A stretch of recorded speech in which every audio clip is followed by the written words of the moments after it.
KBS 열린 토론.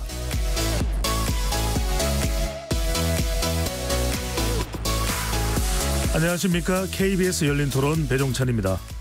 이번 주 금요일에는 금요일이죠. 지적 호기심에 목마른 사람들을 위한 전방위 토크, 줄여서 지목전 토크로 꾸며드립니다.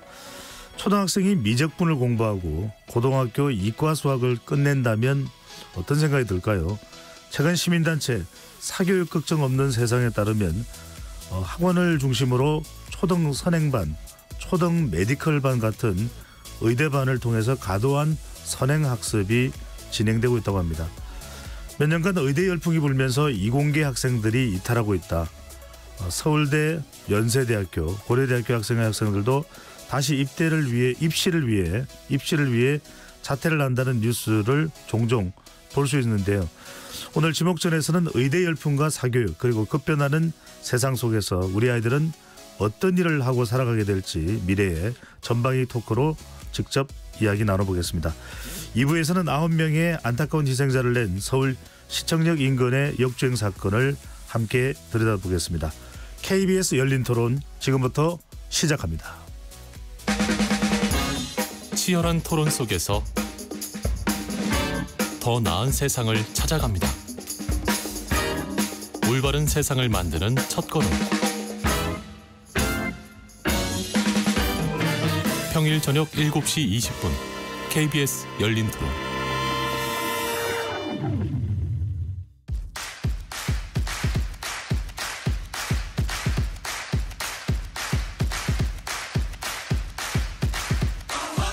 지적 호기심에 목마른 사람들을 위한 전방위 토크, 지목전.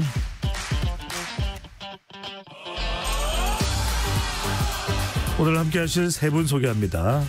나라를 걱정하는 물리학자 건국대 이종필 교수 나오셨고요. 안녕하세요. 이종필입니다. 규정을 거부한다. 손정혜 변호사 함께합니다. 안녕하세요. 손정혜입니다. 세상을 바라보는 날카로운 시선 김헌식 대중문화평론가 자리하셨습니다. 네, 안녕하십니까.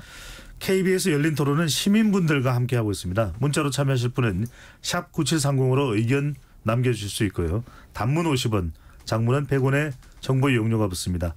KBS 모바일 콩과 유튜브를 통해서도 무료로 참여하실 수 있고요. KBS 1라디오의 모든 프로그램은 유튜브에서도 함께 하실 수 있으니까 많이 들어와 주시고 구독 꾹 눌러주시고 좋아요도 보내주시면 좋겠습니다. KBS 열린 토론 지목전 토크 지금부터 바로 시작하도록 하겠습니다. 교육 관련된 참 내용은 우리 국민 모두에 또 관심이기도 합니다. 먼저 김헌식 평론가께 여쭤볼까요? 초등학생들 의대반이 있다. 자, 이런 뉴스 종종 볼 수 있는데 초등학생 의대반 이게 어떤 내용인지 아는 분들은 아시겠지만 궁금합니다. 네, 그래서 과거 사교육 시장에서는 스카이대반, 석가부반 이렇게 돼 있습니다만은 지금 현재는 초등 의대반을 앞다퉈서 이제 대치동 학원가를 중심으로 이제 만들어지고 있다라는 겁니다. 그래서 초등 메디컬반, 초등 M 클래스 이렇게 약간은 다르지만 이제 만들어지고 있는데 중요한 거는 선행학습이죠. 그러니까 초등학교 때부터 뭔가 고교 과정을 배운다는 건데 중요한 건 아마 이 시 당락에 수학이 아마 많이 작용을 하니까 이 수학에 더 집중하고 있는 것 같은데 그러면 어느 정도까지 선행학습을 하고 있느냐? 초등학교 5학년 학생들이 고2 수학까지 지금 현재 배우고 있다라는 겁니다. 네. 그래서 7년이 앞선 7년을 당겨서 이렇게 고2 수학을 가르치고 있고 이게 정상 교육 속도의 14배에 해당한다라는 것이고요.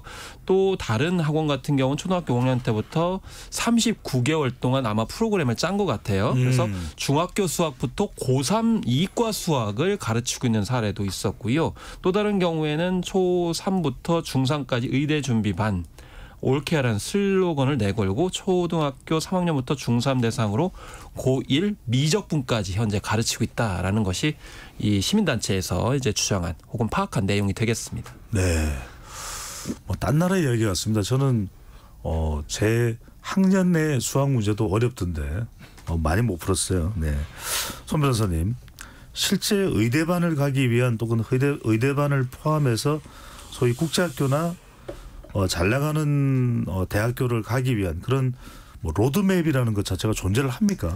로드맵이라기보다는 이제 컨설팅 하거나 또 그 시대 그 학년에서 유행하는 학원이나 탑반이나 최상위 어떤 실력을 가지는 애들이 모이는 학원들은 분명히 존재하고 예. 거기에 이제 루트대로 가면 좀 안정적으로 성적을 얻거나 정보를 공유할 수 있는 시스템들은 조금 있는 것 같고요.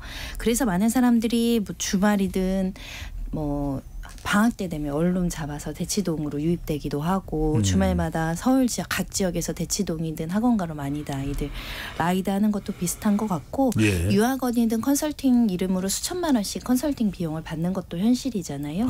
그만큼 많은 정보 속에서 최적화된 어떤 시스템으로 아이들의 교육의 기회를 주려고 하는 노력들을 많은 사람들이 하고 있고 부모가 하고 있고 관계자들이 하고 있고 그러다 보니까 사교육 시장이 26조. 이 26조라는 예. 금액이 어마어마한 것은 예를 들면 법조 시장보다 몇 배나 많습니다. 잠깐만요. 제 기억이 안 사교육 나는데, 시장이 네. 법률 시장보다도 더 크다고요? 네, 최소 4-5배 큽니다. 그 정도입니까? 네, 왜냐하면 집에서 변호사 비용 크게 사고 치지 않으면 아무도 안 쓰잖아요. 네. 집집마다 학원비 안 내는 집은 없습니다. 그리고 최소 100만 원, 많게는 300만 원까지 월급의 20-30% 이상은 학원비로 나가는 집들 자녀가 있는 집을 한정해서요. 예. 그러다 보니까 사교육 시장이 26조라는 통계는 사실 잡히지 않는 다른 통계까지 하면 정말 국가의 엄청난 그 경제적 규모를 가지고 있는 곳이기 때문에 물론 학구열도 있지만 뭐 예를 들면 양육보조 때문에 사교육을 보내는 경우도 꽤 많아서 단편적으로 볼 수는 없지만 우리가 지금 우리나라에서 굉장히 많은 돈이 사교육 시장에 흘러가고 네. 있고 넘쳐나고 있다. 그러니까 뭐 일반적인 사교육 시나도 있겠지만 오늘 우리가 이야기하는 것은 초등학생인데 의대반이다. 저는 고3 때도 어느 학과를 가야 되는지 오락가락 헷갈렸거든요. 근데 의대반이라고 하니까 진짜 다 전 국민 초등학생들이 다 의대를 보내려고 하는 건가라고 오해하시면 안 되는 게 그렇습니까? 약간 의치대반, 의대반 이런 카이스트반 뭐 이런 이야기들은 있는데 꼭 의대가 아니더라도 최상위 반을 상징하는 겁니다. 지금 최상위 우리나라의 문과, 이과 다 통틀어서 최상위 학업을 가진 애들이 의대를 선택하기 때문에 그러니까 최상위 반을 이제 이렇게 디테일하게 이렇게 이제 뭐 우리 시대를 생각하면 최상위 반, 상급 반 이런 거 있잖아요. 그러니까 꼭 탑반 의대를 뭐 이런 간다가 거죠. 아니라 가장 뭐 영재나 이런 교육을 하는 그런 의미의 의대반이군요. 네, 뭐 영재반도 있으니까요. 이름으로 예. 문과, 이과 통틀어서 지금 이과가 가장 성적의 최상위를 차지하고 있고 이 최상위 가는 애들이 이제 의대를 가다 보니까 학원에서 의치대반 이렇게 이제 설명을 한다라는 거고요. 다만 이제 여기서 중요한 거는 이런 의치대반의 공통적인 특징은 선행과 심화 문제로 달리는 거죠. 심 예. 없이. 초등학교 때부터 중학교 때부터 고등학교 때까지. 초등학교 때 중학교 걸 띄고 중학교 때 고등학교를 띄고 고등학교 가면 무한 고등학교 문제를 이제 반복하는 시스템을 우리가 선행학습 시스템이라고 하거든요. 예. 듣고 있는 청취자분들 중에서는 배윤찬 소장이 몰라도 너무 모른다 이렇게 생각하실 수 있는데 물론 다 사교육에 대해서 학원에 대해서 잘 아는 건 아니까 손민학습께 하나만 더 또 여쭤보고 다른 분으로 넘어가겠습니다. 유명 학원의 경우에는 학원비를 낼 만한 돈이 있다. 또 학원 다닐 시간이 있다고 해서 되는 게 아니라면서요. 레벨 테스트를 통해서 합격이 돼야만 그 학원을 다닐 수 있다고요? 그럼요. 그래서 엄마들이 레벨 테스트에 통과하기 위해서 뭐 6개월, 1년 전부터 과외 선생님 고용해가지고 별도로 준비하는 경우도 왕왕 있습니다. 수학도 마찬가지고 예. 영어도 마찬가지고 그 학원에 다닌다, 그 학원에 무슨 반을 다닌다가 그 아이의 어떤 학구열과 지능을 보여준다라고 또 생각하는 일부 사람들도 있어서 초 3, 4 때부터 가장 유명한 뭐 예를 들면 뭐 히읗, 시옷이 들어가는 학원을 보내기 위해서 아이들이 그룹 과외를 한다던가 개별 과외를 하면서 준비하기도 하고 네. 엄마랑 이제 문제집 풀면서 준비하고도 있는데 그만큼 이 학원 레벨 테스트가 굉장히 중요한 어떤 시스템이 되어가고 있고요. 심지어는 아이들 영유아 때 다니는 영어 유치원도 유명한 데들 있잖아요. 그걸 탑5, 탑3라고 얘기하는데 거기에 누가 붙었다고 하면 소문이 쫙 납니다. 어떻게 붙었대? 아이를 키우는 사람은 누구나 이름만 되면 알만한 곳들이군요. 네. 그래서 우주 우스갯소리로 그 영유의 가방 있잖아요. 아이들한테 무료로 나눠주는 책가방 같은 거는 예. 굳이 들고 다닐 필요가 없는데 들고 다닌다. 자랑스러운 거죠. 내 아이가 여기 붙은 게. 그래서 공항에서도 자주 보이는 가방이다. 마치 명품백처럼. 그래서 사실은 이게 뭐 부적절한 면도 있지만 많은 사람들이 준비해서 또 입학하는 시스템이기 때문에 네. 그런 현상을 말씀드리는 겁니다. 그렇군요. 참 우리가 사교육 얘기 많이 합니다만 어떻게 받아들여야 될지요. 김원식 평론가. 네. 최근 이제 온라인에서 이런 이야기가 또 화제가 됐습니다. 한 학부모가 자녀가 초등학교 4학년인데 학원 숙제 끝나면 새벽 1시다. 우리 아들 장하다. 이게 이제 선행학습을 하는 의미에서 올라간 내용이라고 하는데 네. 어떤 풍토인 겁니까? 그렇습니다. 그래서 이제 사진이 이제 올라온 건데요. 그래서 늦은 시간에 이제 책상 앞에 문제지를 풀고 있는 남자 아이의 모습이 보이는 사진이 올라왔고 예. 말씀하신 부분이 이제 기재가 된 건데 또 이제 사진을 촬영한 시간이 새벽 1시가 다 되어가는 시간을 또 인증을 하고 있습니다. 그래서 이제 초등학교 4학년이다 이렇게 올렸는데 여기에 대해서 갑론을박 토론이 이루어지고 있는 게 중요한데요. 그래서 이런 분이 있었어요. 자식이 착하거나 본인 욕심이 있어서 하는 거면 나중에도 유지되는데 그런 게 하나도 없으면 고등학교 때 다 무너진다. 이런 반응을 보이신 분도 있고 진짜 공부로 성공한 부모는 저런 짓 하지 않는다. 이미 아이가 유전자를 물려받았거나 부모를 그냥 따라하고 있기 때문이다. 이렇게 언급하신 부분도 있었고요. 또 많은 아이의 현실이다. 사교육판에서는 보통의 학생 정도다. 부모의 욕심이 아니길 바란다. 이런 이제 좀 반대의 목소리 있었습니다만 또 다른 쪽에서는 옹호의 목소리가 있었어요. 네, 저 학원은 아이가 원해서 간 것일 수도 있는데 예. 아무도 저 아이를 모르면서 당연히 고통받고 있다고 단정짓지 말라. 저도 대치동에서 자녀를 키우고 있는데 자녀가 잘 따라와 준다는 가정하에 저렇게 공부시킬 것 같다. 누구나 인정하는 학력은 인생을 살면서 평생 입을 수 있는 정말 좋은 옷 하나를 해 입히는 거라고 생각한다. 숙제를 해가려는 아이가 장하게 느껴질 수도 있지 않냐. 이렇게 이제 찬반 다르게 입장을 하고 있기 때문에 아마 청취자분들께서도 아마 이런 입장이시지 않을까 이렇게 생각이 듭니다. 우리의 현실이지 않을까 이렇게 또 생각을 해봅니다. 네, 참 현실이다. 또 현실인데 어떡하냐 이런 또 반응이 있을 것이고 과연 이대로 현실인 것을 우리가 인정할 수밖에 없는 것은 받아들여야 되느냐 어떻게 되느냐. 이종필 교수는 어떻게 보십니까? 이런 현상. 제가 고3 때 새벽 1시까지 공부해 본 적이 있거든요. 네. 그 이후에는 안 하셨습니까? 장하다 우리 아들이. 네. 그러니까 아침에 이제 또 일찍 학교에 가야 되니까. 그런데 그 고3 때는 이제 그 밤까지 야간 자율학습을 하고 또 한 11시 정도까지 늦게 남아서 하고 그때는 이제 봉고차라 그러죠. 버스가 다 끊기니까 예. 봉고차 팀을 꾸려가지고 봉고차 타고 집에 오면 12시였는데 이제 새벽 1시까지 공부하죠. 고3 때 학력고사 세대인데 학력고사를 한 두세 달 정도 앞둔 시점이었어요. 가을쯤에. 예. 그렇게 한 달 정도 봉고차 타면서 새벽 1시까지 공부했는데 고3이면 당연히 그렇게 해야 된다라고 생각을 했는데 고3의 그 정신력과 체력으로도 너무 힘들더라고요. 새벽 1시까지 공부하는 게. 그래서 저는 이 일화를 보고 와 초등학교 4학년이면 한참 성장해야 될 나이인데 뛰어놀고 그런데 새벽 1시까지 저렇게 열심히 공부하는 것을 글쎄 장하다고만 볼 수 있을지 저는 이제 아이를 키우지 않는 사람이라서 사실은 좀 잘 모르겠습니다만 그래서 상당히 좀 말씀드리기가 조심스럽긴 한데 저 같으면 아이가 원해서 새벽 1시까지 공부하더라도 좀 말릴 것 같아요. 너무 초등 4학년이 너무 빠르지 않나라는 생각이 들고 막 하려고 오히려 이종필 교수라면 저는 좀 말릴 그런 경우에는 같아요. 말릴 것이다.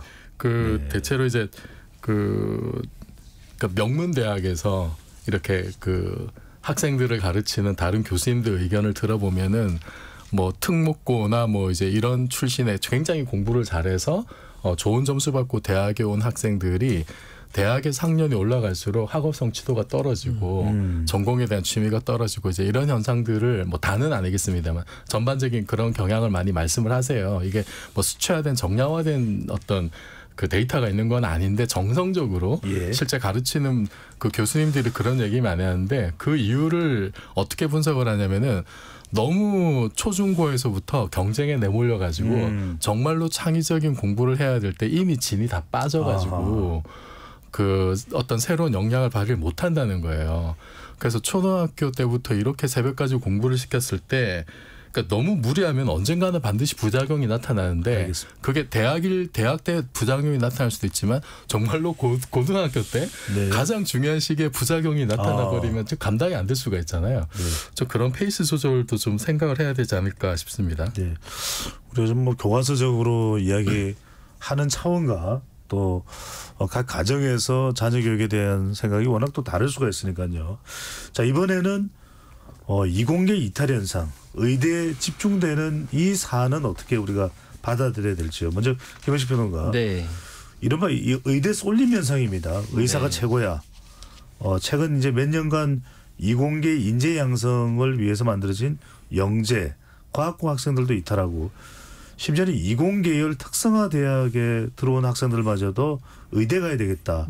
이렇게 자퇴한 학생들이 많다고 하는데 실제로 어느 정도입니까? 그렇습니다. 앞서서 이제 사교육 시장에서 대개 상급반, 특별반으로 편성돼서 이제 준비하는 학교들이 대부분 이공계 특성화 대학이죠. 그래서 한국과학기술원, 그러니까 카이스트, 그리고 광주과학기술원, 대구 경북과학기술원, 울산과학기술원 등 4개 이공계 특성화 대학에서는 말하자면 과학 네. 기술 인재의 요람이잖아요. 그렇습니다. 네. 그래서 이 학교들 같은 경우는 장학제도도 굉장히 잘 돼 있습니다. 예. 그리고 시설 면에서도 굉장히 탁월하고. 근데 작년에만 이 학교에서 268명의 중도 탈락생이 발생했는데 여기서 중도 탈락이라는 거는 자퇴, 미등록, 미복학, 학사 경고 등을 뜻하는데 대체적으로는 보통 자퇴 비율을 가장 높게 치는데 예. 대부분 이렇게 268명이 자퇴를 했다는 거고 특히 포항공과대학교의 경우에는 작년에 36명이 탈락한 것으로 이렇게 나타나고 있습니다. 근데 정확하게 연구 결과는 나오지 않았지만 다 짐작하기로는 의대 진학을 위해서 중도에 그만둔 게 아니냐 이런 이제 지적들이 나오고 있는 그런 상황이고요.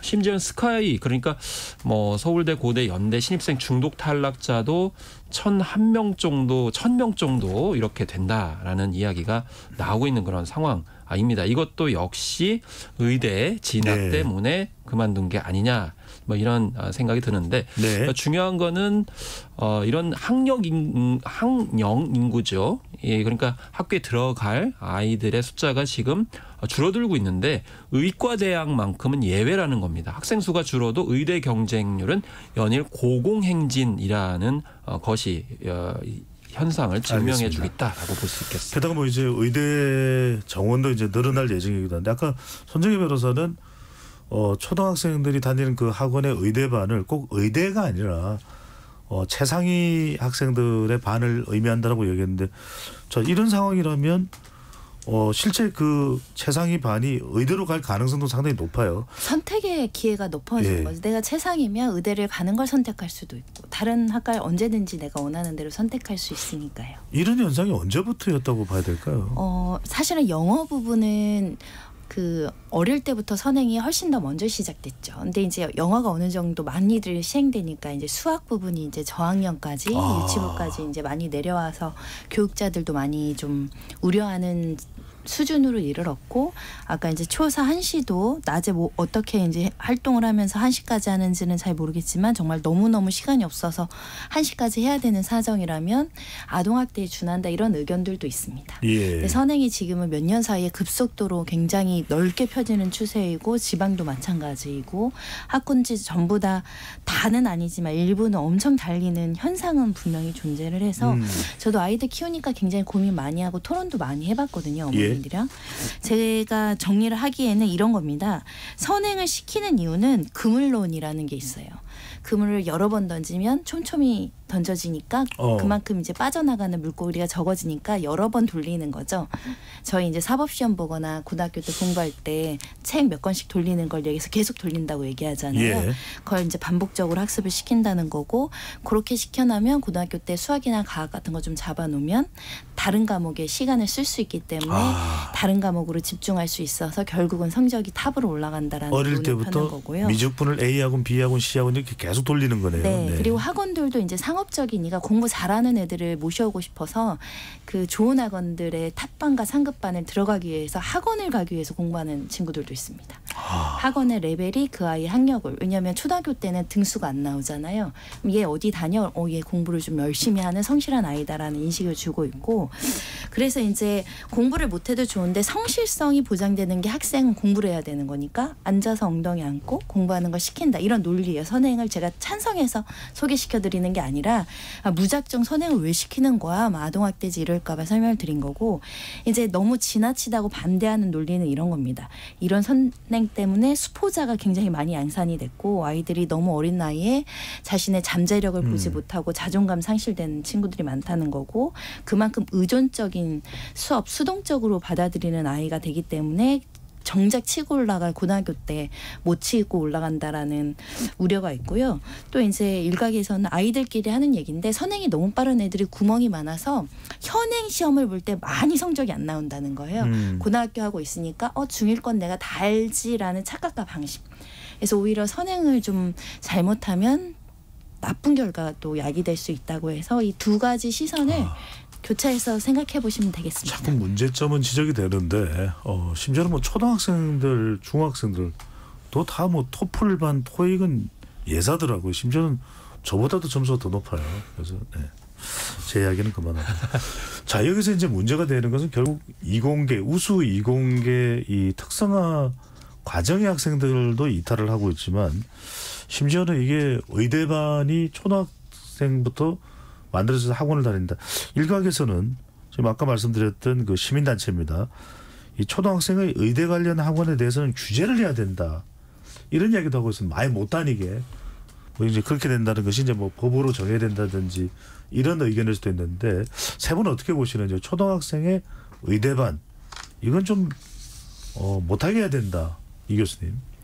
저는 이게 제도로 막아질까라는 생각이 들어요. 뭐 막는다 하더라도 뭐 암암리에 이게 치아가 돼서 분명히 이제 성행을 하게 될 거고 의대로 쏠리게 되는 뭐 이제 최상위 반, 의대반으로 통칭되는 어떤 그런 특정한 영역으로 쏠리게 되는 어떤 그런 근본적인 원인 이런 거를 좀 찾아봐야 되지 않을까. 제가 90년대 이제 대학원에 다닐 때 뭐 이제 아르바이트를 하면서 그때 들은 이야기인데 그때는 올림피아드 반이 되게 성행했었어요. 또 올림피아드 입상하면 경시대에 나가는 반이군요. 네, 그러면은 뭐 이제 입시에도 도움이 되고 이제 그랬던 시절에 그때 이미 보면은 지금 여기 나와 있는 내용처럼 초등학생들이 미적분을 공부했었어요. 그때도 초등학생들부터 고등학교 수학을 공부 다 했고 뭐 6학년 되기 전에 뭐 고등학생 배우는 정석을 뭐 다 봤다 이제 이런 이야기들.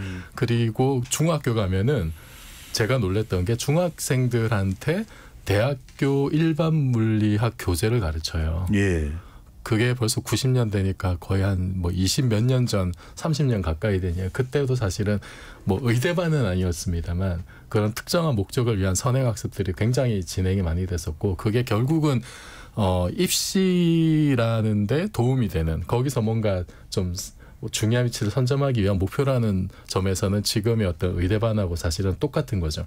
시대가 달라졌습니다만 그러면 그게 뭐 올림피아드 반이 됐든 스카이 반이 됐든 의대반이 됐든 이게 이런 식으로 간판만 바꿔가면서 수십 년 동안 그런 식으로 그 선행학습이 좀 심하게 진행이 된 근본적인 이유는 그러니까 좋은 대학 가기 위해서 좋은 학과 가기 위해서 그러니까 이 어떤 구조적인 문제가 해결되지 않았을 때 그럼 의대반을 없앤다라고 하는 것이 이게 그 제도적으로 과연 막아지겠는가?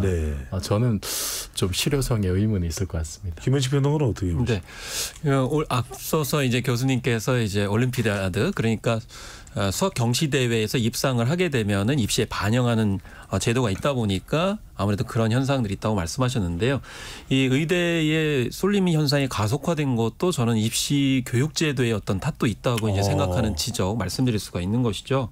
그래서 이게 2022학년도부터 문이과별 그 따로 되어 있던 표준 점수를 같이 통합을 했거든요. 이러다 보니까 미적분 기하를 선택한 이과 학생들의 표준 점수가 문과 학생들보다 굉장히 높아지게 되면서 그래서 결국에는 스카이 이공계 학생들이 뿐만 아니라 문과에 교차 지원한 이공계 학생들이 지방 의대에 진학을 목표로 해가지고 반수를 하거나 재수를 하는 것이 더 심해지면서 이게 더 타올랐다. 그래서 입시 제도도 최근에 이런 의대 진학반 가속화의 원인이 아니겠느냐 이렇게 지적할 수도 있을 것 같습니다. 네. 정작 이런 상황들을 우리는 워낙 뭐 교육에 관한 한 누가 말린다고 해결될 수 있는 일은 또 아니지 않습니까? 손 변호사는 이런 뭐 사교육을 건전하기 위한 시민단체들의 노력은 분명히 필요하다고 봅니다. 실제로 이걸 초등학생들이 특정 프로그램의 학원을 못 가게 하는 거 제도적으로 가능할까요? 어떨까요?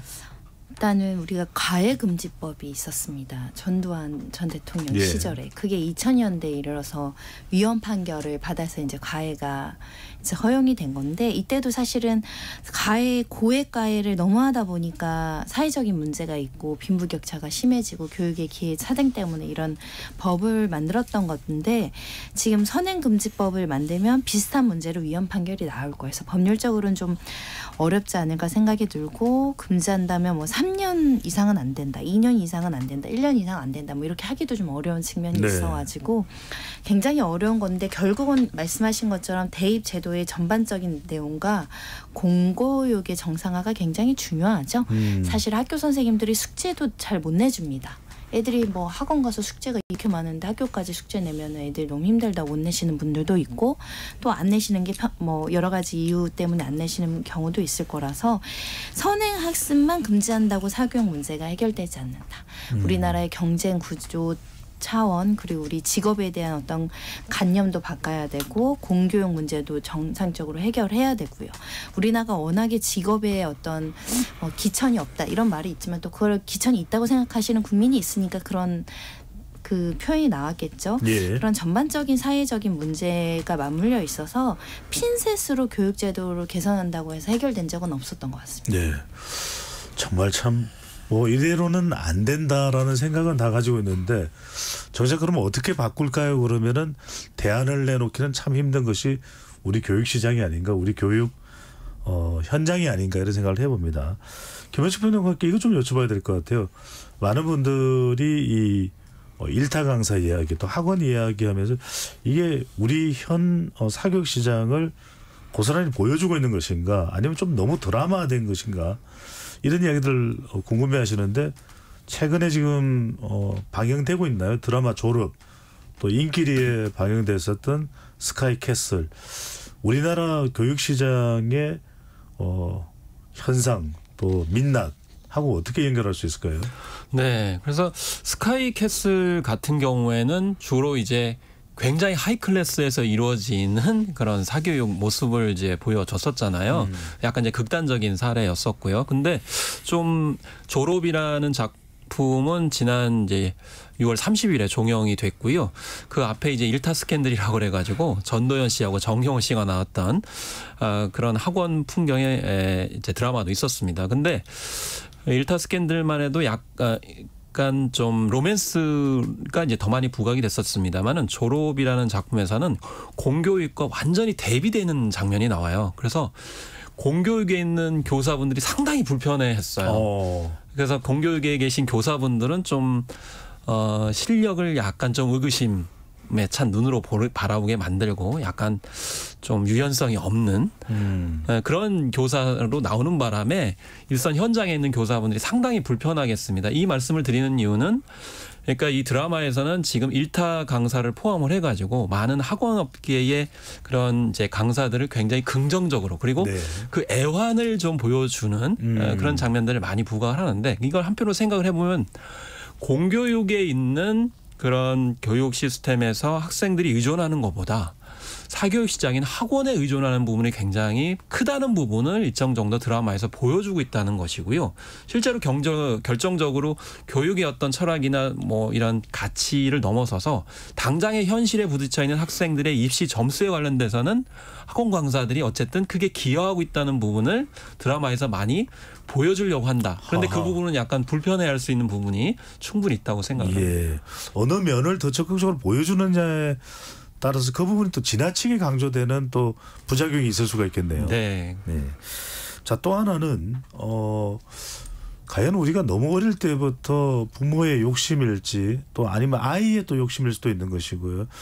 어떤 특정 직업의 교육 쪽에 지나치게 매몰되는 것이 과연 나은 것인지 지금 일단 우리 앞으로의 이 교육과정 개편과 관련해서도 또 맞물려 있습니다. 1학년 때는 전공 선택을 안 하고 2학년 올라가면서 전공 선택을 하는 것에 대해서 이제 새로운 교육의 개혁이다라는 또 방안이 나오고 있는데 한편으로는 기초학문이 이렇게 되면 인기 없는 학문은 무너지는 것 아니냐. 이 교수는 어떻게 보시는지요? 이미 그 우리나라 정부나 교육부에서 그런 쪽으로 드라이브를 많이 걸었어요. 그 대학이 산업계에서 바로 쓸 수 있는 산업 현장에 바로 투입할 수 있는 인재를 길러야 된다. 이런 얘기를 숱하게 많이 해왔거든요. 그럼 결국 대학을 직업학교로 만들겠다라는 건데 그런 주장을 무비판적으로 정부가 정책적으로 드라이브를 걸었고 교육부가 이제 돈으로 대학을 길들이게 나선 거죠. 그런 사업들이 여전히 진행이 되고 있고 그러면 대학에서는 사실은 돈이 궁하다 보니까 그 돈을 지원을 받기 위해서라도 그 교육부 정책을 따라갈 수밖에 없고 근데 교육부가 대학을 괴롭힐 수 있는 방법은 수만 가지나 있으니까 사실은 그렇게 되면은 당연히 뭐 산업이 좋아하는 그런 쪽으로 대학이 구조조정 될 수밖에 없고 이미 그 현재 진행형인 상황이고요. 예. 그러면 취업에 굉장히 좀 취약할 수밖에 없는 기초 학문들 이제 제가 전공한 물리학이라든지 이런 분야는 당연히 경쟁이 안 됩니다. 이거는 물리학을 공부하는 거는 취업을 잘하려고 공부하는 게 아니거든요. 그 공부의 목적이 전혀 다른데 그런 것이 그냥 획일적으로 산업 현장에 바로 투입할 수 있느냐. 이 잣대 뭐 취업을 잘 되느냐. 취업률을 가지고 사실 대학과를 평가하는 굉장히 저는 야만적이라고 생각을 하는데 예. 그 결과 사실은 뭐 대학에 있는 기초학문 분야들은 좀 몰살 위기에 내몰리는 거거든요. 지금 현재도 4년제 대학 200개 대학 중에 물리학과가 있는 대학이 4분의 1밖에 안 됩니다. 그런데 역설적으로 지금 이제 인공지능이 굉장히 지금 새로운 어떤 그 사회를 변화시키는 게임 체인저로 등장하고 있는데 미국의 AI 빅테크 기업들에서는 물리학 박사 전공자들을 많이 또 뽑아요. 왜냐하면은 지금 뭐 예를 들자면은 새로운 인공지능 알고리즘 모델 같은 경우에 물리학의 특정 이론을 기반으로 해서 뭐 생성형 어떤 인공지능 알고리즘을 만든다라든지 이런 걸 지금 또 하고 있거든요. 물리학이라 기초학문이 왜 기초학문이 중요하냐면 그것이 다른 여러 응용적인 부분을 할 수 있는 예전에 없던 새로운 분야를 만들어낼 수 있는 일종의 플랫폼 역할을 하는 학문입니다. 기초학문이. 근데 그런 가치들은 사실 잘 몰라보는 거죠. 몰라보고 당장 현장에 투입할 수 있는 사람 기르겠다라고 하는 식으로 대학들을 이렇게 쥐어짜는 모습. 그 연장선 속에서 무전공 선발도 나왔다고 보고 상당히 이거는 국가가 폭력적인 방식으로 학문을 긍정적으로 볼 수는 없다. 이거는 굉장히 부정적인 일이라고 생각합니다. 참고로 물리학의사를 말씀 주셨는데 이종필 교수가 물리학과 교수고요. 물리학과는 아니고 저는 교양대학 교수이긴 합니다. 물리학 전공자였고 네. 이 교수가 조금 전에 교육부가 대학을 괴롭히는 것은 수만 가지다라고 이야기를 했는데 교육부가 대학에 영향을 주는 것은 상당히 많다로 정정을 하겠습니다. 자, 손정혜 변호사는 어떻게 보십니까? 지금 뭐 전공의 선택, 심지어는 저도 아까 말씀드렸습니다만 고3 때도 선택 어떤 자기 직업의 길을 미래의 길을 가야 될지 선택 못하는 사람도 많은데 또 미국은 상당히 또 직업의 세계 또 전문가의 세계가 다양하거든요. 우리나라가 너무 지나치게 의대나 로스쿨에 매몰된 거 아닌가 이런 지적도 많이 나오는데요. 네, 시대 흐름과 맞물려서 인기 있는 직종이 사라졌다, 내려갔다, 생성됐다 이런 것 같아요. 사실은 옛날에는 뭐 되고 싶어 하면 나왔던 직업들이 지금 이름이 나오지 않고 있잖아요. 대신에 이제 의대가 부각받고 있지만 의대도 이렇게 많은 사람들이 의대 쪽으로 가다 보면 10년, 20년 지나면 또 어떤 상황이 될지 모르는 상황. 근데 그게 이제 돈의 흐름에 연결돼서 결국은 어떤 경제성이 높은 직업에 너무 많은 인재들이 몰리는 게 좀 우려스럽다는 말씀을 드릴 수 있을 것 같고요. 사실 자식 교육이 제가 이제 아직 키우고 있어서 감히 말할 수는 없지만 인풋과 아웃풋이 불일치 하는 대표적인 분야 같습니다. 네. 자식한테 돈을 엄청 많이 써도 아웃풋이 안 나올 수도 있고 인풋이 안 들어가도 자기 혼자서 열심히 성장해서 좋은 성과를 갖고 있을 수 있어서 부모들은 조금 한 걸음 뒤에서 좀 지원해 줄 수 있는 부분이 지원해주고 좀 아이가 스스로 선택할 수 있는 역량과 기회를 주어줘야 되는데 우리가 불안하잖아요. 왜냐하면 지금 보시는 것처럼 초, 중, 고를 어떻게 다녔는지에 따라서 40년, 50년, 60년의 연봉이 달라진다라는 생각을 가지니까 그 아이들이 많은 걸 경험해야 되는 그 청소년기 아이들 초등학교 시기에 엄청 많은 인풋을 넣는 겁니다. 예. 옆집 모두 다 전국적으로 넣고 있으니까 안 넣을 이게 또 수가 없는 주변도 굉장히 의식하는 것 같아요. 그리고 옆집에 누구는 무슨 땡땡땡 대학에 들어갔고 땡땡땡 의대에 들어갔다 이러면 또 집안이 또 삽시간에 분위기가 달라져요. 이게 옛날에는 이웃 사촌들하고 비교했지만 요즘에 온라인에 각종의 교육 카페들이 많잖아요. 네. 맘카페. 거기서 이제 교육 정보가 끊임없이 나오다 보니 이게 참 되게 정보의 홍수가 교육적인 부분도 너무 많습니다. 네. 김현수 평론가께는 뭐 답이 나올 수 없는 우문이지만 네. 현답을 해 주십시오. 저는 왜 이렇게 네. 우리 교육이 뭐 오바마 대통령은 네. 한국 교육을 칭찬했지만 학원에 매몰되고 특정 대학에 매몰되고 특정 학과에 매몰되고 뭐 방법이 있기는 있습니까?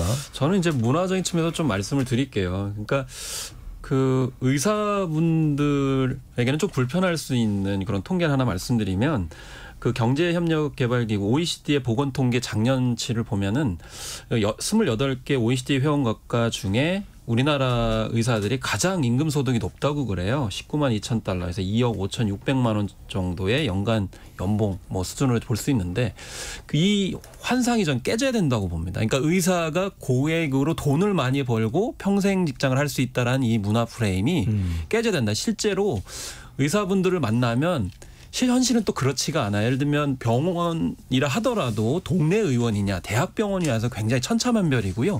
또 몇 년 전에 박원장이라는 뭐 웹툰과 드라마가 유행을 한 적이 있었어요. 거기서는 동네 의원 의사를 자영업자로 표현하거든요. 그래서 커피 믹스 하나도 돈이 아까워가지고 벌벌 떠는 그런 자영업자의 현실을 얘기하거든요. 그렇기 때문에 의사라고 해서 반드시 이런 통계치처럼 엄청나게 잘 살고 부자로 평생 사는 것처럼 이 잘못 형성되어 있는 인식 이게 저는 좀 깨져야 될 필요성이 있다고 생각이 들어요. 그래서 우리나라에서 또 하나가 1등을 하면 무조건 의대로 가야 된다. 라는 식의 문화 프레임도 좀 빠져야 된다. 그래서 그 이 교수님께서 말씀을 하셨듯이 오히려 이제 빅테크나 이런 쪽에 가서 활약하는 것이 오히려 문화적 가치가 높다라는 걸 좀 만드는 것이 필요하다고 생각합니다. 알겠습니다. 이정필 교수가 또 대학에 있으니까 끝으로 뭐 한 말씀 해주시죠. 지금 우리가 초등학생들마저도 의대반이 또 의대 열풍 또 미래사회에 대한 우리의 어떤 다양성은 잘 확보되지 않고 있는 현실. 하지만 교육이 달라질 것 같지는 않고 어떻게 해야 될까요? 일단 그 방금 말씀하셨듯이 그 의사분들의 평균 소득이 상당히 높고 이게 그 뭐 최근 자료를 보니까 그 300일 이상 대기업 정규직 노동자 연봉의 3.3배에 해당한다고 합니다. 그런데 직업적인 안정성까지 고려하면은 한 20% 정도는 플러스를 해야 된다 그래요. 그럼 다른 대기업 다니는 것보다도 한 4배 정도 소득이 높다고 하는데 이 관점만 놓고 보면은 사실은 그 어릴 때부터 의대에 몰빵하는 이런 것이 굉장히 합리적인 선택인 거죠. 개개인으로 보자면. 이거를 사실 해결을 해줘야 되는 거고 그리고 또 의사 집안에 의사 한 명 있어야 되는데 이런 얘기 많이 하잖아요. 네. 몸이 아프면은 의사가 사실 절대 권력이니까. 그 옛날부터 사실은 의대는 인기가 많았어요. 많았는데 그 다른 어떤 분야와의 격차 이런 것이 점점 더 커지고 특히 이제 우리나라는 IMF 겪으면서 뭐 평생 고용이라든지 이런 룰들이 많이 깨지면서 그 의대 뭐 치대 이쪽 돌림 현상이 굉장히 이제 가속화됐던 그런 경험이 사실 지금까지 이어져 오고 있는데 그래서 이거를 좀 바꿀 수 있는 그러니까 뭐 사실 어떤 부의 불평등이라든지 이런 좀 근본적인 문제를 좀 들여다보고 해결할 수 있는 방안들이 나와야 그래야 사실은 다른 의사가 아닌 다른 직업을 선택을 하더라도 굉장히 좀 인간적인 삶을 누릴 수 있고 안정적으로 오래 살 수 있다라는 어떤 그런 믿음을 줘야 사실은 이 문제가 근본적으로 해결이 되지 않을까 싶습니다. 이 교수님 그냥 간단하게 궁금해서요. 34년 전으로 들어가서 대학 입시 원서에 의대와 물리학이다. 어느 쪽을 선택하시겠습니까? 지금의 미래를 안다면은 저는 당연히 의대를 갔을 것 같아요. 네, 더 이상 좋지 않겠습니다. 자, 1부 마무리하고요. 2부 로고 듣고 돌아와서 이어가겠습니다.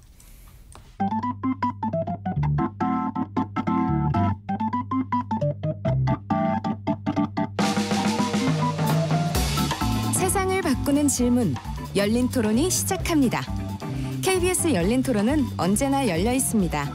단문 50원, 장문 100원의 유료 문자 샵 9730 그리고 KBS 어플리케이션 콩으로 여러분의 의견을 남겨주세요. KBS 열린 토론 지적 호기심에 목마른 사람들을 위한 전방위 토크 지목전 토크 2부 이어가겠습니다. 스튜디오에 이종필 건국대 교수, 김헌식 대중문화평론가, 손정혜 변호사 세 분과 함께하고 있습니다. 2부에서는 많은 분들이 충격을 받았던 사건이죠. 서울시청역 역주행 사건에 대해서 자세하게 좀 들여다보겠습니다. 먼저 이 교수께서 이 사건이 구체적으로 어떤 내용인지 큰 참사가 벌어졌죠. 좀 내용을 구체적으로 좀 소개를 해주시면요. 네, 지난 7월 1일 밤 9시 26분경이었는데 서울시청 앞에 그 웨스틴 조솔 호텔에서 나온 제네시스 G80 승용차가 그 앞에 이제 일방 통행인 길 세종도로 18길인데요. 4차선 도로. 거기를 역주행으로 돌진한 사건입니다. 그래서 이 차량이 200m를 급가속으로 돌진을 하다가 진행 방향 왼쪽 편, 이제 북창동 방향인데 거기 안전 펜스를 뚫고 인도에 서 있던 사람들을 덮쳤어요. 덮치고 그대로 질주해서 이제 세종대로 교차로까지 튕겨 나가서 이제 남대문 쪽에서 오던 차량이랑 충돌하고 그 다음에 세종대로 건너편에 소소문로와 연결되는 시청역 12번 출구 거기서 이제 멈춘 사건이에요. 이 결과로 그 사망자 9명, 부상자 7명, 부상자 중에 운전자와 이제 동승했던 부인까지 포함이 되어 있고요. 이 모든 사건이 벌어진 시간이 한 1분 정도에 불과했다고 합니다. 이게 소방신고 접수 시각이 밤 9시 27분경이었고요. 가해 차량 운전자가 68세 남성으로 경기 안산시 시내버스 업체에서 작년 2월부터 계약직 기사로 이제 그 20인승 중형버스를 운전하는 기사로 이제 근무하셨고 그 전에 85년부터 92년까지 서울 시내에서 버스 기사도 하셨고 그러니까 사고를 낸 22년까지. 사람의 직업이 운전사인 분이에요. 트레일러 기사 경력까지 있었고 뭐 그때까지 무사고였다고 합니다. 근데 사고 전날에 그 15시간 넘게 이제 장시간 버스 운행을 하게 됐다고 하고요. 운전자는 지금 이제 급발진을 사고 원인으로 주장하고 있습니다. 경찰 조사에서 브레이크를 밟았으나 딱딱했다. 이런 진술을 하고 있는 상황입니다. 방금 전에 이종필 교수가 설명을 한 대로 서울 시청역 인근에서 조선 호텔입니다. 북창동 그 많은 식당들이 있는 골목 들어가는 그 도로에서 역주행이 벌어졌고요. 저녁 9시 30분 무렵이었으니까 주변 식당에서 많은 사람들이 인근 인도에 나와서 보행자들도 있었고요. 또 식당 회식하는 분들이 잠깐 나와서 전화 통화하는 많은 분들이 안타깝게 참사를 당했는데 신호등 대기 중이었던 분들. 자, 서울 시청 공무원 중에서도 사고를 당한 분이 발생을 했고요. 김헌식 변호사, 이 피의자는 사고를 일으킨 운전자는 급발진 주장을 계속하고 있죠? 네, 그렇습니다. 그래서 언론에 먼저 급발진을 주장을 했고요. 또 4일 오후 3시부터 5시까지 서울 남대문 경찰서에서 2시간 동안 신문을 받았습니다. 여기에서도 사고 당시 브레이크를 밟았는 딱딱했다. 그러니까 브레이크가 잡히지 않은 거죠. 그래서 1974년에 면허를 취득한 이후에 현재까지 버스 운전을 하고 있는 베테랑 운전사라는 점이 네. 많이 이제 언급이 됐습니다. 그런데 급발진 외에도 운전 미숙, 뭐 부주의 이런 것을 언급을 했었는데 운전 미숙도 뭐 과연 오랫동안 운전을 했는데 운전 미숙이 했는가 이런 이제 지적이 나왔었고요. 그런데 국립과학수사연구원의 자료에 따르면 물론 2013년 자료입니다마는 급발진 사고로 추정되는 40건의 80%가 결국 밝혀보니까 운전자의 오조작인 것으로 이렇게 밝혀진 그런 자료도 있습니다. 그래서 예. 페달 오조작인지 자체 기계적 결함인지 이걸 이제 밝혀야 될 수순이 되겠습니다. 네, 참 이게 사고가 발생했을 때 급발진 사고라고 주장되는 경우에 참 이게 난감한 경우가 어떻게 밝힐 것이냐 이 부분인데 소 변호사님 브레이크를 밟았지만 운전자는 사고를 일으키는 운전자는 딱딱했다. 브레이크가 말을 듣지 않았다. 자 그렇다면 이번 사건에서는 급발진인지 여부가 규명이 돼야 되는데 어떤 조사를 통해서 시도해 볼 수 있는 건가요? 굉장히 어렵죠. 정해진 기준이 없습니다. 한마디로 말하면 대부분 국가수를 보내고 교통안전공단 같은 데 보내서 감정 의견을 듣는 건데 문제는 이런 겁니다. 그러니까 저의 이제 생각인데요. 급발진이라는 기계 오작동의 가능성을 열어두니까 급발진이 났을 때 이렇게 대처하라 이런 보도가 쏟아지고 있지 않습니까? 예. 근데 정작 법적으로 급발진이 인정되는 사례는 거의 없다는 거죠. 그러니까 규명이 그만큼 곤란하거나 불가능한 영역을 우리가 지금 수사에서 밝히라고 하니 경찰도 한계가 있는 것이고 특히 자동차의 전문가는 국가수나 경찰이 있지는 않잖아요. 예. 그러니까 결국은 이 수많은 전자장치 그것도 제조사별로 다를 거 아니에요? 이 전문가들이 들어와서 머리를 싸매고 연구하고 시뮬레이션하고 감정해도 밝힐까 말까 한 걸 예. 국가수에 보내는 여러 가지 이유 중에 EDR 감정이 있는데 EDR은 사고 직전에 5초간의 기록입니다. 브레이크 밟았냐, 엑셀 밟았냐, 엔진 속도, 횟수 이런 거 나오는 거거든요. 근데 지금 주장하는 분들처럼 밟았는데 기계가 이상해서 기록이 안 됐을 가능성이면 EDR도 무용지물이죠. 예. 예, 그런 상황이고 브레이크 등도 내가 밟았는데 이게 지금 명령이 등까지 제대로 전달이 안 돼서 안 켜졌다면 이것도 사실 이것만으로는 단정할 수 없습니다. 지금 경찰에서는 스키드 마크 없는 것도 이제 급발진이 아닌 주장을 이야기를 하는데 급발진이 아닌데 급발진이라고 주장하는 사안일 수도 있고 실제 급발진으로 많은 사람들이 의심하는 강릉 손자 그 사망한 그 할머니 사건 많이 알려져 있는 사건이죠. 네. 국가수에서 할머니가 프렉스알을 밟았지 브레이크 안 밟았다고 판단했거든요. 잠깐만요. 풀엑스알은 뭡니까? 엑셀을 밟았다. 엑셀을 밟았다. 할머니는 차가 안 돼서 풀 엑셀을 계속 제동장치인 브레이크를 밟았으나 이 국가수 감정 결과는 그냥 엑셀을 밟은 거다. 할머니가 실수한 거다라는 취지로 나온 거죠. 네. 그리고 EDR도 마찬가지로 브레이크 작동 안 됐다고 나왔습니다. 그러니까 EDR과 국가수 감정으로 급발진이나 기계 오작동을 결과로 도출해 주진 예. 여태까지는 한 건도 없어요. 사망자는 9명이나 발생을 했고 큰 참사고 인구가 많이 유동인구가 많은 곳에서 더 큰 사고가 일어날 수도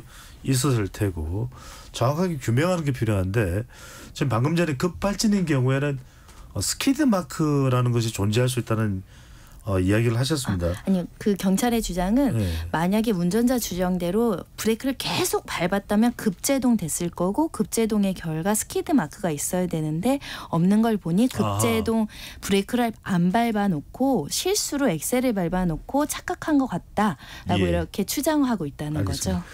김 회장님 이런 스키드 마크가 어떤 겁니까? 일단은 이번 사건과 관련해서도 경찰에서는 스키드 마크가 있다라고 처음에는 또 알려졌다가 그게 이제 이른바 기름이 흘러나온 그 자국이었다라고 다시 이제 정정을 하게 됐는데 어떤 내용인가요?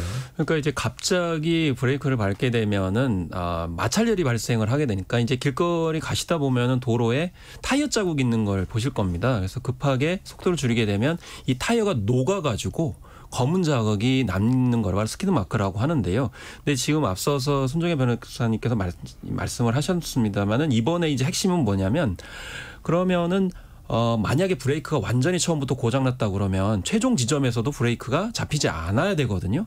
그런데 정차 지점, 그러니까 길 건너편 사거리 지나가지고는 섰거든요. 이 지점에서 정차 지점에서는 브레이크가 작동을 해가지고 차량이 스스로 멈췄어요. 그렇기 때문에 브레이크에 결함이 있었을 확률은 낮다. 그리고 스킬 마크가 없기 때문에 결국에는 운전자가 정차하기 전에 역주행을 돌진한 구간에서는 브레이크를 잡지 않은 것 아니냐. 그래서 급발진이 아니었을 가능성이 높다. 일단 이렇게 추정을 하고 있는 상황인 것이죠. CCTV를 통해서도 이제 더 수사가 이루어져야 될 텐데 참 이게 어렵고 복잡합니다. 손 변호사님. 일부에서는 주차장에서 나오는 순간부터 과속을 했다. 이런 이야기도 나오는데 뭐 목격담일 수도 있고요. 이거 밝혀질 수 있는 겁니까? 오늘 이제 보도를 보시면은 이렇게 가속 방지턱 같은 게 있는데 보통 운전자들이 그렇게 턱이 있으면은 차 밑에 긁히니까 감속을 하죠. 네. 근데 희한하게 그때부터 이제 엑셀을 밟은 것으로 추정되는 가속 속도가 나오고 나아가서는 50km였던 게 이 사고 지점까지 100km 넘는 속도로 달리기 시작했다는 거죠. 그러니까 사실 우리 상식에 기초했을 때는 방지턱은 서야 되는데 과속을 하고 그리고 이렇게 사람들이 앞에 있으면 브레이크로 서야 되는데 과속을 하고 그래서 사실은 이게 좀 의문적이다라는 건데 그래서 결국은 두 가지죠. 운전자가 착각하고 과실로 잘못 밟았거나 두 번째는 정말 그 순간에는 기계가 제대로 말을 듣지 않았거나 그래서 유일한 그 방법은 브레이크를 밟았다는 걸 운전자가 입증을 하는 유일한 방법은 페달 그 CCTV 카메라 다는 것밖에 방법이 없는 거 아니냐. 그럼 앞으로 의무적으로 제조사에서 달아라 이런 사안이 또 생길 수 있다. 그러니까 그 CCTV 블랙박스는 가속 페달과 브레이크 있는 이 핸들 하단 부분에 이 블랙박스 CCTV를 설치해야 된다 이 말씀인 거죠. 네. 발 위치에 놓는데 정확히 두면 엑셀을 밟았는지 브레이크를 밟았는지 쉽게 규명이 되잖아요. 네네. 근데 지금은 브레이크를 밟았다는 주장과 엑셀을 밟았다는 주장 때문에 싸우고 있는 겁니다. 이 지금 운전자 쪽과 아린이라는 사람들 측에서 그 영상이 부존재하니까 알 수 없는 거죠. 선생님 그런 걸 설치해 놓은 그런 차량이나 장착해서 나오는 그런 사례가 외국에 있습니까? 외국에는 그 설치가 어렵지 않기 때문에 지금도 이것을 문의해서 개인적으로 설치하는 분들이 굉장히 늘고 있대요. 그러니까 사실 제조사에서 다는 게 의무화되면 비용이 얼마 들지 않으니 우리 보험사도 보험 들 때 요거 블랙박스나 이런 거 사진 보내면 보험료 할인되듯이 이런 제도적인 방법을 권고하시는 분들이 많습니다. 네. 국내 운전자들 일부도 다 알고 있는 걸로 알고 있습니다. 그렇군요. 그만큼 요즘에 이제 급발진 이슈가 또 등장을 하고 있습니다. 이 교수님, 경찰에서는 지금 어떤 입장입니까? 운전자의 급발진 주장에 대해서요? 일단은 경찰은 뭐 차량 속도나 급발진 여부나 제동 장치가 제대로 작동했는지 그 여부에 대해서 그 사고 차량을 국가세 감정 의뢰한 상태고요. 뭐 이제 사고 차량과 그 피해 차량 이제 돌진하다가 충돌한 그 피해 차량의 블랙박스 영상, 주변의 CCTV 등도 다 넘겼는데 사고 차량의 사고 기록 장치 EDR이라고 하죠. 이것도 이제 다 지금 국가세 감정 의뢰를 한 상태고 방금 말씀하셨듯이 일단 현장에서 스키드 마크가 발견되지 않은 거, 그다음에 주변 CCTV를 분석해 봤더니 역주행할 때 보조 브레이크 등이 켜지지 않았다라고 하는 점이 이제 확인이 됐고 경찰이 그 EDR을 그 국과수 넘기기 전에 자체 분석을 1차적으로 했었는데 거기서 나온 결과가 이제 사고 직전에 운전자가 엑셀을 강하게 밟은 것으로 일단 1차적으로 판단을 하고 있습니다. 근데 최종 결과는 어쨌든 국과수 분석 결과가 나와봐야 지금 이제 아는 상황이고요. 이게 EDR이나 브레이크 등 자체가 고장이 났을 가능성도 있는 거거든요. 그 전면에 이 제네시스 G80 차량 같은 경우에는 이제 그 브레이크가 ECU라고 하죠. 이게 그 전자 제어 장치 이걸로 지금 다 통제가 되기 때문에 브레이크를 밟는 것이 기계적으로 이거를 유압 장치가 작용해서 브레이크가 작동하는 게 아니고 ECU를 전자장치를 통해서 반도체가 모든 걸 다 제어를 하게 돼 있습니다. 브레이크를 밟는 거, 그다음에 브레이크 등에 불이 오게 하는 거. 그래서 이 모든 것에 만약에 ECU에서 만약에 문제가 생겼다. 그러면은 그 모든 과정이 사실은 다 틀어지게 되는 거죠. 그리고 마지막에 브레이크를 밟고 멈추게 된 것도 보통의 급발진 의심 사고하고는 다르죠. 보통 급발진 의심 사고는 가로수나 전봇대 충돌하고 멈추는데 이 차량은 영상을 보면은 자체 제동 장치로 멈춘 걸로 보여요. 네. 근데 거기에 대해서도 이제 어떤 그 얘기를 하냐면은 ECU가 문제가 생겼다가 충돌로 다시 일시적으로 정상 상태로 돌아와서 브레이크가 작동해서 멈췄을 가능성을 배제하셨다라는 거죠. 알겠습니다. 손 변호사님, 또 하나 이제 몇몇 전문가들은 이런 얘기를 합니다. 차량 안에 이제 블랙박스가 있는데 보통 이제 급발진의 경우에는 상당히 이제 운전자가 당황하면서 이거 미쳤어 막 비명을 지르는 정도인데, 이번의 경우에는 운전자의 목소리가 이 정도였다라는 이야기가 나오는데, 그것도 뭔가 영향을 줄 수가 있습니까? 아까 말씀드린 강릉 급발진 사고에서 많은 사람들이 급발진으로 강력하게 이제 추정을 했던 것이 대화 내역 속에 그런 내용이 상당히 많이 들어 있었기 때문에 네. 그 정도 대화가 나올 정도면 실수로 오작동한 게 아니라 진짜 작동을 하고 있는데 이거 잘 안 된다, 이거 왜 이런 상황이 추정이 되잖아요. 네. 정황이 될 수 있다는 겁니다. 근데 이 사안에서는 내부 블랙박스에 그냥 당황하는 목소리가 있어서 실수에도 당황할 수 있고 기계 이상에도 당황할 수 있잖아요. 그래서 이걸로는 또 이제 저희가 진실을 가려내기에는 부족한 증거이다. 라는 점에서는 이 블랙박스의 녹음으로는 우리가 여전히 진실을 가리기는 좀 어렵지 않을까 합니다. 예.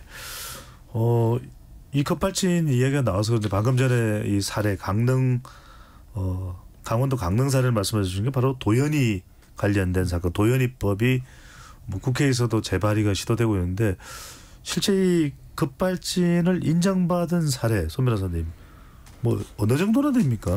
사실은 세계적으로도 거의 없고요. 우리나라는 지금 민사 사건으로 항소심에서 일부 인정돼서 대법원에 계류 중인 사건 딱 한 건 있고, 다만 형사 사건에서 무혐의 무죄가 나오는 경우도 있습니다. 아까 말씀드린 강릉 급발진 사건도 할머니에게 죄를 물을 수 없다라는 결과가 나왔는데, 예. 중요한 건 민사적인 배상 책임에서는 확정된 승소 판결은 존재하지 않고 세계적으로도 몇 건 안 되는 걸로 알고 있는데, 이게 굉장히 큰 경제적인 이해관계가 맞물려 있는 게요. 미국에서 10년 전 정도에요. 일본의 도요타 차량의 그 전자장치 오류를 그 인정한 판결이 있습니다. 이걸로 처음에는 1조 원대 배상 판결이 나왔다 이렇게 하다가 결국은 항소심 단계에서 그 합의해서 300억대로 이제 도요타가 배상해 주는 걸로 끝났거든요. 예. 이게 급발진이 인정되는 순간 이게 사실은 전 세계적으로 소송이 본물을 이루고 자동차 제조사가 감당할 수 없습니다. 특히 미국같이 배상이 징벌적으로 나오는 데서는 급발진 하나당 어마어마한 배상 판결을 나와야 되거든요. 그러니까 지금은 급발진이라는 게 존재할 수 있지만 입증도 까다로울 뿐만 아니라 급발진이 인정된 사후적인 부분도 저희가 굉장히 고민을 해야 돼서 입증 책임이 다른 나라에서도 쉽지 않은 상황인 겁니다. 그래서 예. 한국도 마찬가지로 입증 책임을 제조사 측에서 해야 된다는 게 너무 상식적인 주장이지만 지금까지 법이 개정이 되지 않고 있죠. 네. 김 위원장님, 또 하나는 이 도로가 일방 통행하는 곳인데 뭐 일방 통행인지 아닌지가 이때도 이제 사고가 났던 시간이 저녁 시간이죠. 네. 9시. 네. 헷갈리는 그런 경우들도 있다고 합니다. 좀 이 표지판을, 물론 이 사고하고 직접적으로 연관된 건 아닙니다만, 또 하나 이제 사고를 줄이기 위해서 일방 통행 표시를 좀 더 정확히 할 필요가 있다, 이런 지적도 나오고 있습니다. 사실 그 이번에 사고 난 곳은 저도 많이 오가는 곳이거든요. 근데 운전자분도 그렇지만 길 가시는 분들도 약간 헛갈리는 경우가 많아요. 이쪽이 좀 복잡해가지고 이게 일방통행인지 아닌지 알 수가 없고, 심지어는 잘못 들어온 차와 부딪힐 뻔한 경우도 있던 곳이거든요.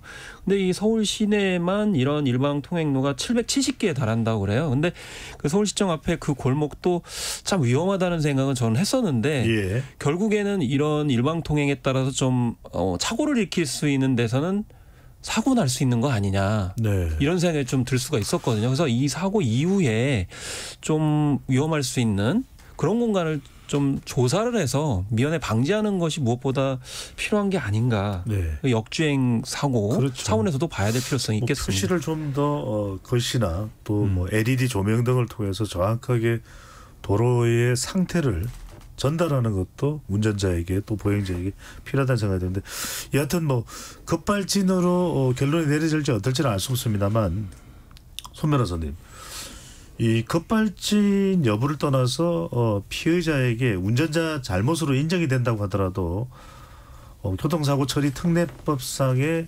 과실치사상 혐의가 적용되면 최대 5년형이다. 뭐 이런 이야기가 나오면서 지금 뭐 인터넷상에서도 그렇고 9명의 사망자가 있는데 5년형이면 너무 이게 좀 형량이 낮은 것 아니냐 이런 지적이 나오는데 이 부분은 어떤가요? 네, 뭐 맞습니다. 법이 그러해서 어쩔 수 없습니다. 교통사고 특례법상 과실이 인정돼서 업무상 과실치사 혐의인 교통사고 처리 특례법이 적용되더라도 5년형 이상을 판사가 내리는 건 법에 위반되기 때문인데요. 양형 기준도 그래서 8개월에서 뭐 1년 뭐 좀 가정하더라도 1년에서 2년이 양형 기준이니까요. 많이 나온다고 하더라도 판사 입장은 4, 5년형을 더 쓰기가 어려운 현실적인 한계에 이번에 많은 사람들이 놀라신 것 같습니다. 아무리 과실로 사람을 죽인 거지만 네. 사람이 9명이나 이렇게 목숨 아주 끔찍한 찬사인데 중경상자도 있고요. 그 죄를 이렇게 가벼이 다스리는 게 사법정의에 맞느냐는 질문이죠. 저도 동감합니다. 과실도 여러 가지 종류가 있을 것인데 그 과실의 어떤 내용이나 이런 것들을 구체적으로 따지지 않고 다 5년 이하야 이렇게 하는 것도 조금 무책임한 느낌이 있어서 예. 이 법정형도 좀 높이고 양형 기준도 세밀화해서 좀 높여야 되지 않을까라는 고민을 하는 건데요. 이 법은 특례법이잖아요. 네. 특례법은 보통 이제 가중 처벌하려고 만든다고 생각하실 텐데 이 특례법은 특별합니다. 원래는 차로 사람을 다치게 하면 업무상 과실치사 이런 걸로 하는 건데 이건 국민들을 위해서 처벌을 면해주거나 감경해주기 위해서 만든 특례법이에요. 그냥 전 국민이 운전을 하는데 운전 사고 날 때마다 사람 죽이거나 사람 다치겠다고 다 전과자 만들 수 없잖아. 종합보험 가입하거나 뭐 사소한 실수로 사람 다치게 한 거는 우리가 합의되면 뭐 처벌하지 않고 예. 전과자 만들지 말자 이런 취지의 특례법입니다. 그러니까 법정형도 그렇게 높지 않은. 참 이게 특례법의 취지는 또 적용이 돼야 되겠지만 사실 이런 형량에 대한 국민들의 일반적인 정서 부분도 좀 감안될 필요는 있겠는데 물론 우리가 국민들 감정상으로 결정할 일은 아닙니다만 자, 또 하나 이슈가 있습니다. 이번에 운전자가 사고를 일으키는 운전자가 일단 좀 고령자입니다. 68세인데 68세 고령 운전자인데 물론 뭐 버스 운전 경험도 있고 상당히 이 운전 베테랑이에요. 근데 이걸 떠나서 고령 운전자들에 대한 또 대책도 마련돼야 되는 것 아니냐라는 이야기가 나오는데 그런 부분도 좀 신중하기도 합니다. 이정필 교수는 어떻게 보시는지요? 일단 그 도로교통공단에서 발표한 내용을 보면은 65세 이상 운전자가 가해자인 교통사고가 뭐 39,600건 3년 연속 증가했고 통계 집계율 최고치라고 해요. 작년에. 네. 그래서 이게 또 전체 교통사고에 차지하는 비율도 20%를 넘어서 전년에 17.6%보다 좀 높은 상황이고 그러니까 이게 좀 증가하는 추세이긴 한데 그렇다고 이거를 또 일괄적으로 뭐 어떤 선을 그어가지고 이렇게 뭐 면허증 다 반납해라 이런 건 또 좀 무리가 있을 것 같고 사실 요즘은 60대를 노인이라고 부르는 것도 좀 그렇잖아요. 70대 이후로도 굉장히 왕성하게 사회활동하시는 분들도 많고 그리고 또 이 나이대 분들의 뭐 어떤 이동권이라든지 일자리 문제 같은 것도 사실은 또 생각을 해야 되는 문제니까 이거를 뭐 단편적으로 좀 뭐 정하기는 좀 쉽지 않을 것 같아요. 이게 면허증 반납하면은 뭐 10만에서 30만 원 상당 인센티브를 준다고 하는데 이거는 너무 좀 미흡한 혜택인 것 같고 반납률도 2%밖에 안 된다고 하고요. 김희식 평론가 그래서 적성 고령 운전자에 대해서 60대 70대 적성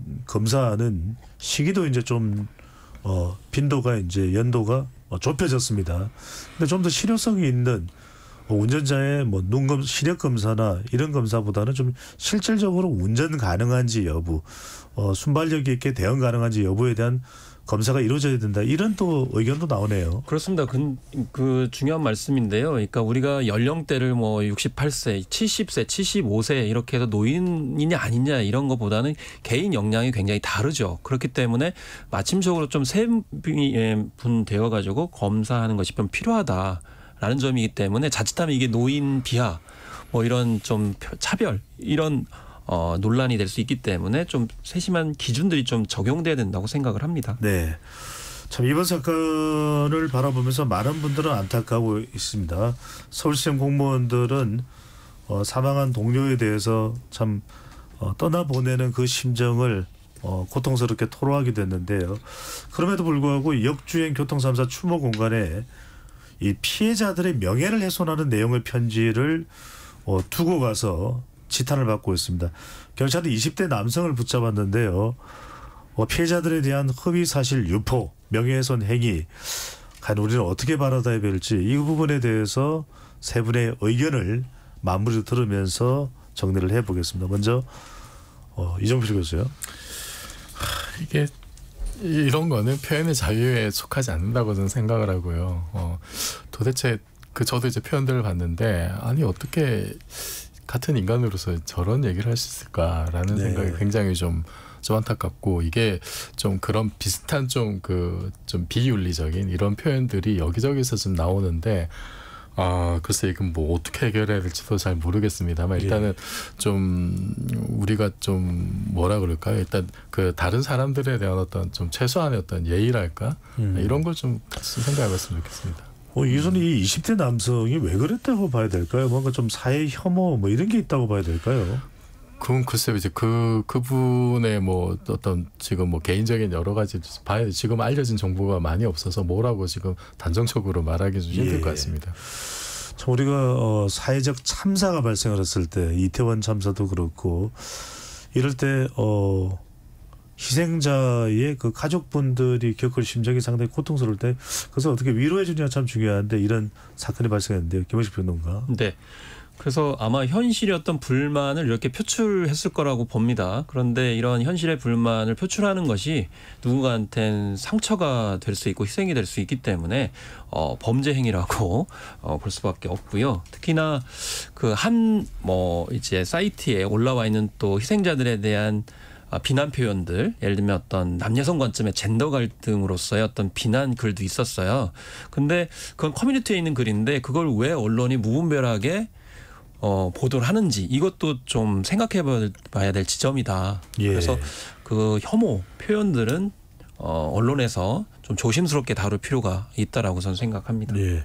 이게 자칫 무분별하게 더 확대될 수도 있고 또 실제로 이번 사건의 본질은 뭐 급발진이냐 어떤 사고의 원인이 있느냐 그리고 이런 아무런 이유 없이 이 사고를 당한 사람들에 대해서 우리가 앞으로 어떤 재발 방지 대책을 만들 수가 있을까 이런 부분이 더 중요할 텐데 실제 그 부분이 아니라 또 이런 감정적 다툼을 하는 상황이 벌어지는데 손 변호사님 끝으로 의견 말씀해 주시면서 이런 경우에 어떤 처벌이나 조치가 취해질 수도 있는 겁니까? 네, 수사하고 명예훼손 모욕 등으로 경찰이 조사하고 있으니까 그에 대한 책임을 져야 되겠죠. 어른으로서 부끄럽다고 생각하고 반성하면 좋겠다는 생각을 하고 있고요. 저는 급발진과 관련해서는 이 사안이 급발진이라고 제가 볼 만한 근거는 전혀 없는데 그러니까 일반적으로 쉽게 제가 휴대전화를 쓰다가 되게 중요한 일을 하고 있었습니다. 예를 들면 마지막 시간에 뭐 청약을 한다던가 수강 신청을 하고 있는데 갑자기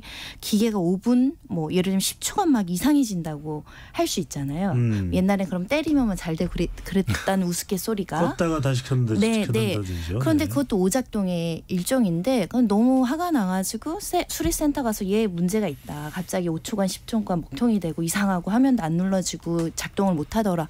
근데 점검 들어가면 다 정상이라고 할 거거든요. 근데 이걸 손해배상 청구를 하면 너가 어떤 이 전자기기의 어떤 반도체의 어떤 부품이 무슨 오작동으로 어떻게 문제가 생기는지 밝혀내시오가 입증 책임입니다. 이건 너무 소비자한테 부당하다라는 말씀을 드리고 싶어요. 알겠습니다.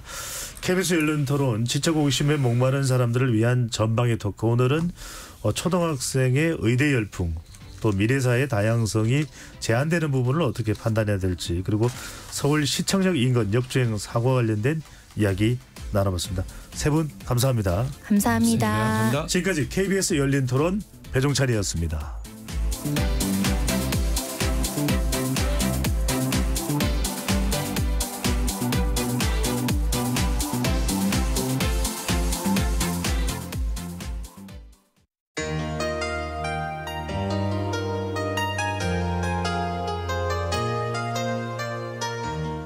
아픈 사람을 만나면 의사가 되고 위험에 빠진 사람을 만나면 구조대가 됩니다.